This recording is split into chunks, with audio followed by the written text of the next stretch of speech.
नमस्कार, मैं विकास जैन आपका अपने यूट्यूब चैनल पर स्वागत करता हूँ। आज सबसे पहले अपन साइंस स्टार्ट कर रहा हूँ मैं। तो साइंस में सबसे पहले मैंने टॉपिक लिया है जीव विज्ञान।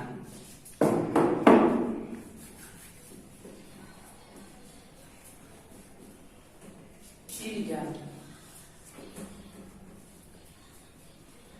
बायोलॉजी।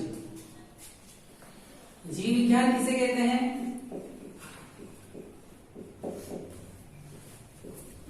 विज्ञान की वह शाखा जिसके अंतर्गत जीवों का अध्ययन किया जाता है उसे जीव विज्ञान कहते हैं। विज्ञान की वह शाखा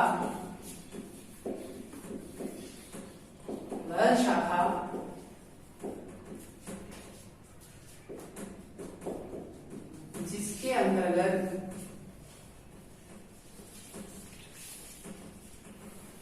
विज्ञान की वह शाखा जिसके अंतर्गत सजीवों का अध्ययन किया जाता है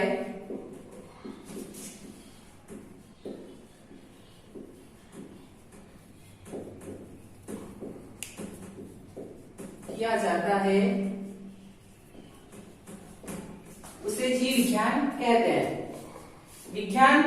विज्ञान की वह शाखा जिसके अंतर्गत जीवों का अध्ययन किया जाता है उसे जीव विज्ञान कहते हैं। उसे क्या कहते हैं? जीव विज्ञान। और इंग्लिश में इसे बायोलॉजी कहते हैं। बायोलॉजी शब्द ग्रीक भाषा के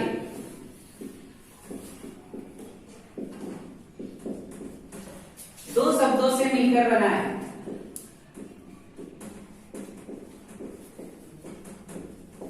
दो शब्दों से मिलकर बना है।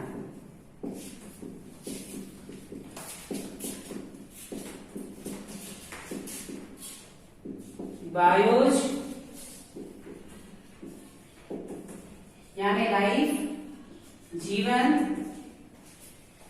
प्लस लोगोज यानी स्टडी, अध्ययन करना।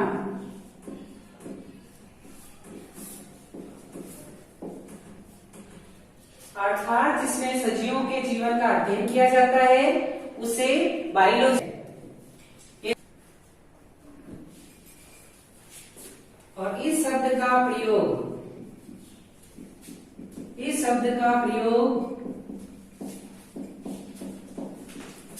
सर्वप्रथम 1802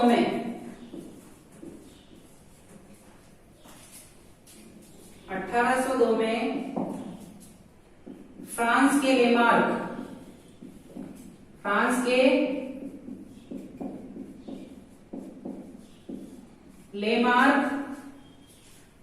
तथा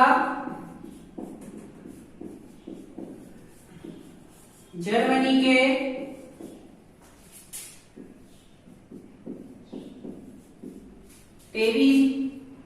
नेरस ने किया था।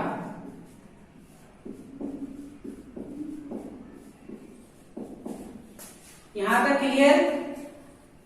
अगर आप चाहो तो इसका स्क्रीनशॉट ले सकते हो, और अगर आपको कुछ यहां तक कुछ समझ में नहीं आ रहा तो आप कमेंट बॉक्स में कह सकते हो। जैसे आपको कुछ प्रॉब्लम आ रही हो तो आप मुझे बता सकते हो। क्लियर यहाँ तक? जीव विज्ञान, विज्ञान की वह शाखा जिसके अंतर्गत सजीवों का अध्ययन किया जाता है उसे जीव विज्ञान कहते हैं। बायोलॉजी शब्द ग्रीक भाषा के दो शब्दों से मिलकर बना है, बायो प्लस लोगोस। बायोस का अर्थ है लाइफ यानी जीवन, और लोगोस का अर्थ है स्टडी यानी अध्ययन करना। अर्थात जिसमें जीवन के बारे में अध्ययन किया जाता है उसे बायोलॉजी कहते हैं। और ये शब्द सर्वप्रथम फ्रांस के लेमार्क तथा जर्मनी के नेरस ने 1802 में दिया था। क्लियर? अगर आप स्क्रीनशॉट लेना चाहते हो तो स्क्रीनशॉट ले सकते हो।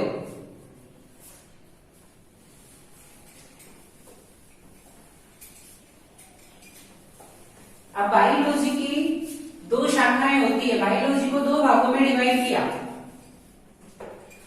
बायोलॉजी को दो भागों में डिवाइड किया, जूलॉजी और बॉटनी। जूलॉजी और बॉटनी। जूलॉजी को प्राणी शास्त्र कहते हैं।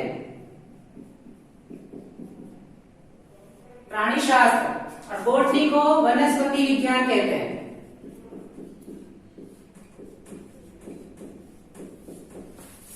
अब ये शब्द डिफाइन कर रहा है जूलॉजी प्राणीशास्त्र, जिसके अंतर्गत जंतुओं का अध्ययन किया जाता है।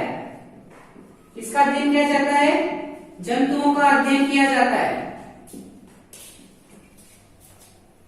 और इसके फादर ऑफ जूलॉजी, इसके जनक कौन थे? फादर ऑफ जूलॉजी, इसके जनक है अरस्तु। इसके जनक कौन थे? अरस्तु।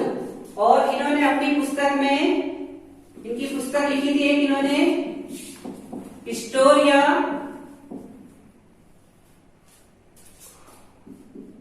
एनिमेलियम।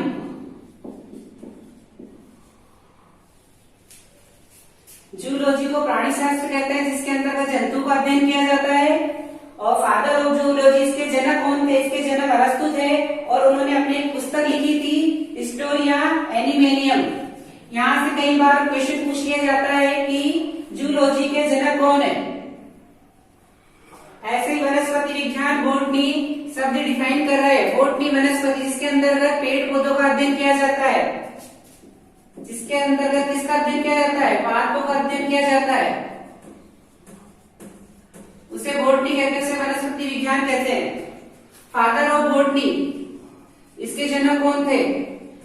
फादर ऑफ बॉटनी, इसके जनक थे थियोफेस्टस। इसके जनक थे थियोफेस्टस। और इन्होंने अपनी पुस्तक लिखी थी हिस्टोरिया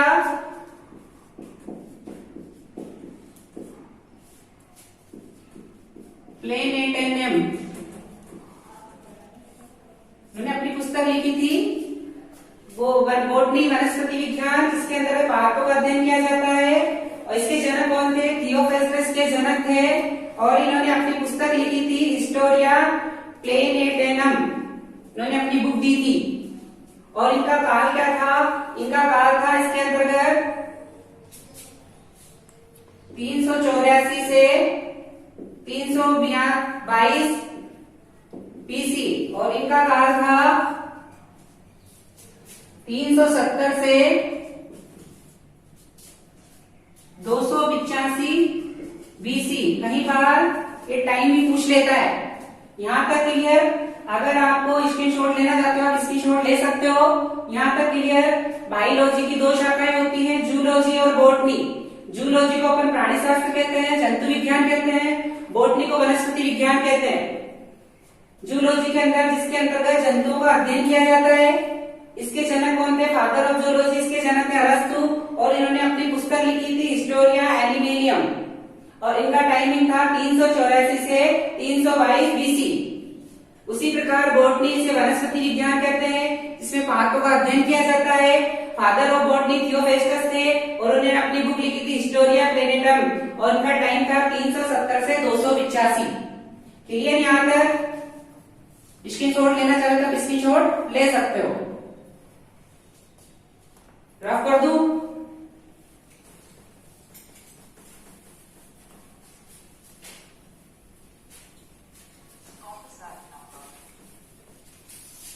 अब जीवधारियों का वर्गीकरण। जीवधारियों का वर्गीकरण, क्लासिफिकेशन। सबसे पहले अरस्तु ने समस्त जीव जगत को दो भागों में डिवाइड किया, पादप जगत और जंतु जगत। अरस्तु ने समस्त जीव जंतुओं को दो भागों में डिवाइड किया, पादप और जंतु।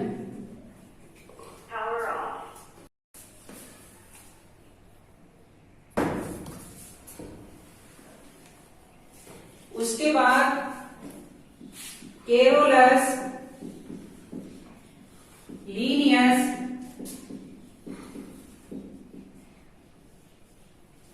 नामक वैज्ञानिक ने समस्त जीव जंतुओं को दो भागों में डिवाइड किया, पादप जगत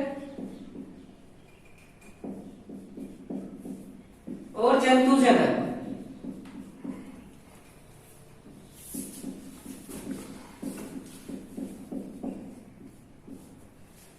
केरोलस लीनियस को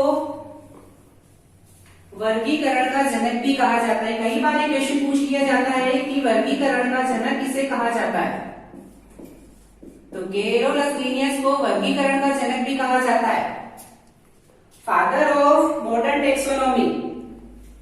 और इन्होंने अपनी पुस्तक के अंदर, इनकी पुस्तक थी एक सिस्टमा नेचर, उन्होंने उसके अंतर्गत समस्त जीव जंतुओं को दो भागों में डिवाइड किया था, पादप जगत और जंतु जगत। उसके बाद और इन्हें केरोलस लीनियस को द्विपद प्रणाली का जनक भी कहा जाता है। इन्हें द्विपद प्रणाली का जनक कहा जाता है। इन्होंने द्विपद प्रणाली दी थी जिसके अंतर्गत पहला नाम वंश का होता था और दूसरा नाम जाति का होता था। उसका एग्जाम्पल जैसे मनुष्य, मनुष्य का वैज्ञानिक नाम क्या था? होमो सेपियंस।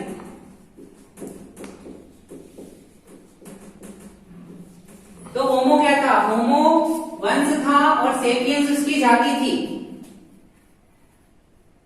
इस प्रकार इन्होंने द्विपद प्रणाली का जनक भी कहा जाता है और वर्गीकरण का जनक भी कहा जाता है। किसे? केरोलस लीनियस को।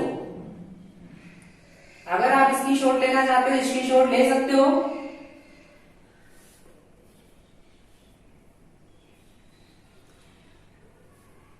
ठीक है, स्क्रीनशॉट ले लिया। अब अपने इसमें नेक्स्ट क्लास, उसके बाद आरएच वेगनर नाम की वैज्ञानिका है। उन्होंने समस्त जगत को, समस्त जीव जगत को 5 भागों में डिवाइड किया। आरएच वेगनर ने समस्त जीव जगत को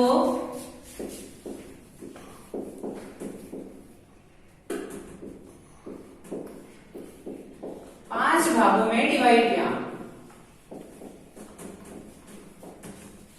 5 भागों में डिवाइड किया। कई बार क्वेश्चन पूछ लिया जाता है कि समस्त जीव जगत को 5 भागों में डिवाइड किसने किया था? आरएच वेगनर ने। उसमें सबसे पहले था मोनेरा, दूसरा था प्रोटिस्टा,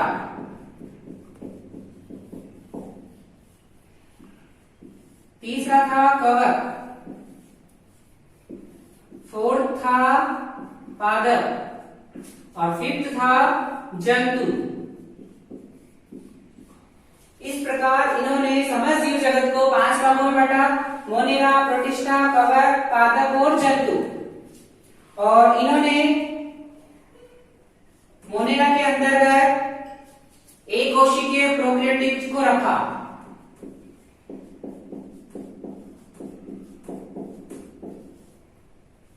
प्रोकैरियोटिक एक कोशिकीय,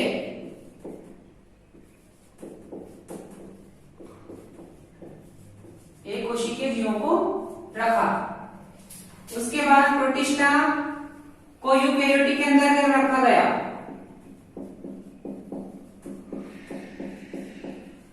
यूकैरियोटिक के अंदर रखा गया और यूकैरियोटिक के अंदर भी एक कोशिकीय में रखा गया। अभी आपको बताऊंगा यूकैरियोटिक प्रोकैरियोटिक क्या होता है। एक कोशिकीय में रखा गया। उसके बाद कवक को यूकैरियोटिक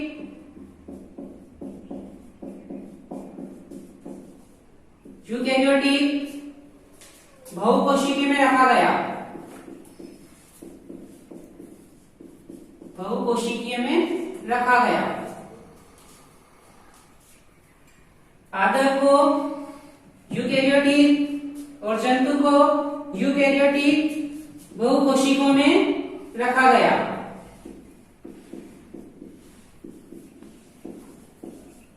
बहुकोशिकीय में रखा गया।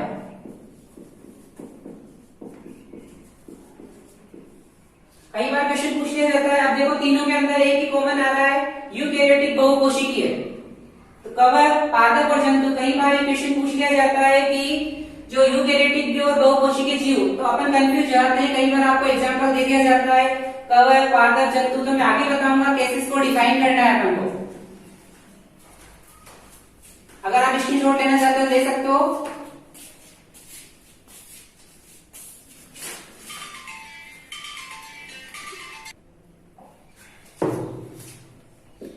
जीव जगत,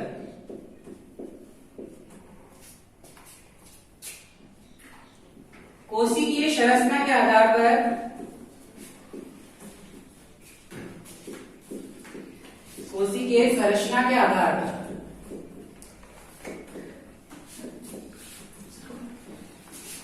इन्हें दो भागों में डिवाइड किया। समस्त जीव जंतु को कोशिकीय संरचना के आधार पर दो भागों में डिवाइड किया,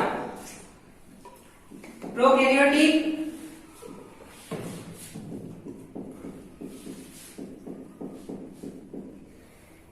प्रोकैरियोटिक और यूकैरियोटिक।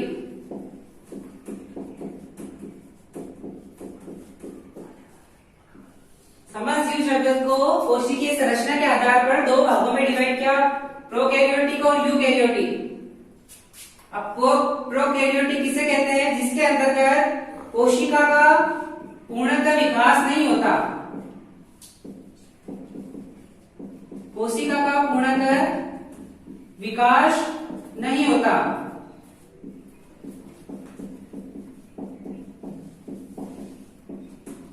इसमें केंद्रक अनुपस्थित होता है। और यूकैरियोटिक इसके अपोजिट, जिसके अंतर्गत कोशिका का पूर्णतः विकास होता है,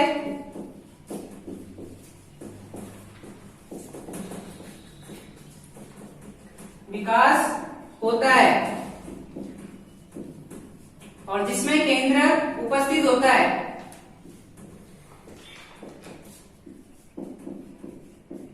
उपस्थित होता है। इसमें कोशिकांग वगैरह सब उपस्थित होते हैं। वो किसके अंतर्गत रखे गए? यूकैरियोटिक के अंतर्गत। और प्रोकैरियोटिक के अंदर इसमें कोशिका का पूर्णतः विकास नहीं होता, इसमें केंद्रक अनुपस्थित होता है। और ये अपन ने रखा था, मैंने आपको बताया था किस जगत में रखा गया? मोनेरा। इसके एग्जाम्पल है बैक्टीरिया, जीवाणु और नीलहरित शैवाल।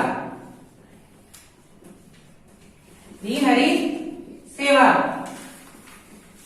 उसी प्रकार यूकैरियोटिक को कोशिका इसमें पूर्णतः विकसित होती है, कोशिका उपस्थित होते हैं और केंद्रक उपस्थित होता है। उसे अपन ने दो भागों में डिवाइड, कितने भागों में डिवाइड किया? दो भागों में। किसके अकॉर्डिंग? कोशिकीय संगठन के अकॉर्डिंग। कोशिकीय संगठन के आधार पर यूकैरियोटिक एक कोशिकीय भी होते हैं और बहुकोशिकीय भी होते हैं, जबकि प्रोकैरियोटिक क्या होते हैं? एक ही कोशिकीय होते हैं। यूकैरियोटिक में क्या करेंगे अपन? एक कोशिकीय और बहुकोशिकीय।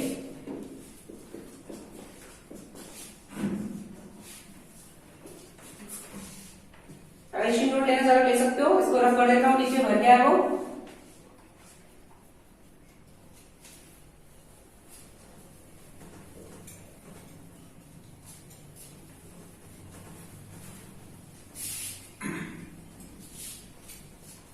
अब आपने क्या कहा था? यूकैरियोटिक में कोशिकीय संगठन के आधार पर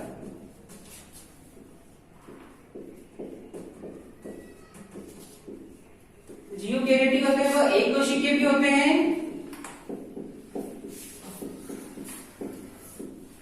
और बहुकोशिकीय भी होते हैं।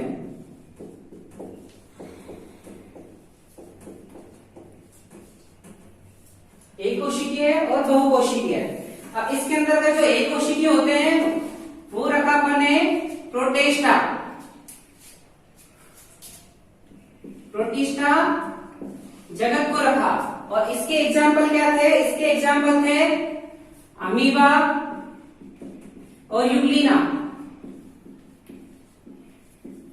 कई बार क्वेश्चन पूछ लिया जाता है कि प्रोटिस्टा को किस जगत में रखा गया? अपन ने यूकैरियोटिक के अंदर एक कोशिकीय के अंतर्गत किसे रखा गया? प्रोटिस्टा को। और उसके एग्जाम्पल क्या होते हैं, अमीबा और यूग्लिना। इसी प्रकार बहुकोशिकीय को दो भागों में डिवाइड किया, किसके आधार पर, पोषण के आधार पर, किसके आधार पर, पोषण के आधार पर, स्वपोषी और परपोषी, स्वपोषी और परपोषी। स्वपोषी डिफाइन कर रहे हैं, जो अपना भोजन स्वयं बनाते हैं वह स्वपोषी होते हैं, और परपोषी जो अपना भोजन दूसरों से बनाते हैं वो परपोषी होते हैं। अब इसका एग्जाम्पल, अब बताइए आप अपना भोजन कौन बनाते हैं, पादप, जो अपना भोजन बनाते हैं वो है पादप, और जो दूसरों पर निर्भर रहते हैं वो जंतु, जंतु, ठीक है। अब इसके बाद